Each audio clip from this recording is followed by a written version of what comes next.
The title of my paper is The Importance of Cultural Awareness in Communicating Across Culture.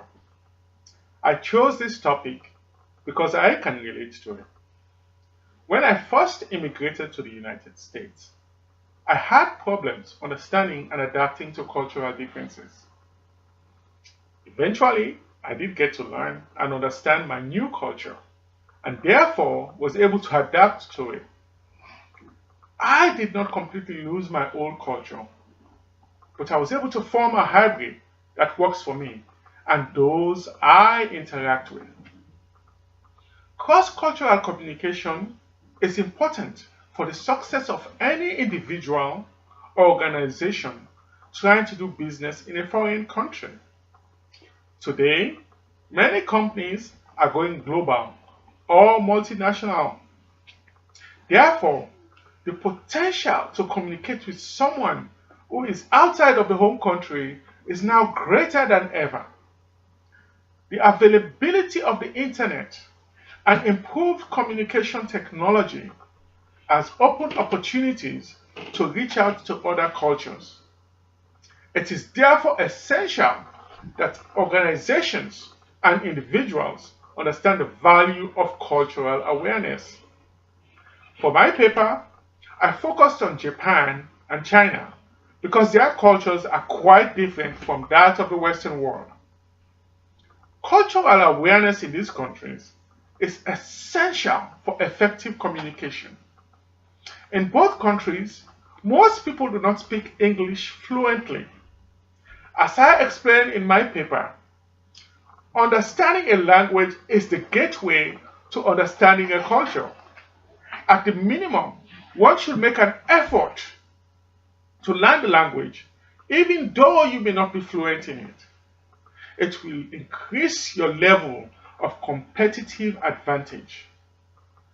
I also wrote about how different cultures have different behavioral characteristics that could be misunderstood if an individual is not aware of those characteristics.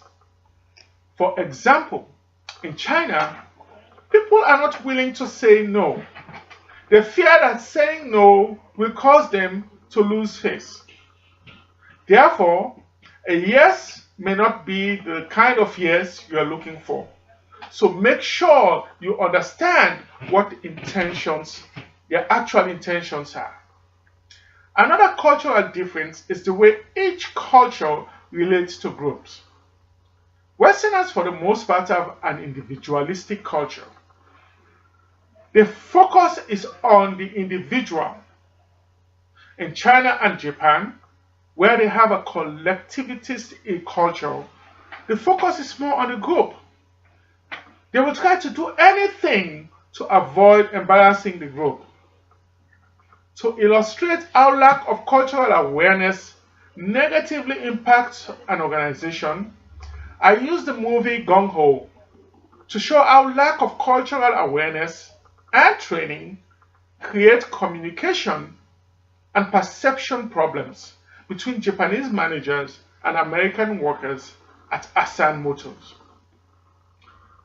Both cultures had preconceived ideas about the other culture, and their actions were based on those misconceptions.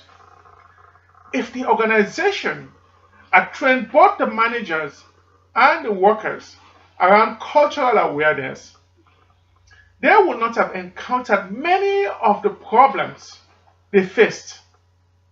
In the end, a willingness to improve personal relationships help create a better understanding of each other's culture. In the end, I concluded that a company or individual that takes the time to become culturally aware is preparing for success. The time spent researching, reading, and training will yield significant dividend in the end and might save both parties major embarrassment. Thank you very much for listening to my presentation.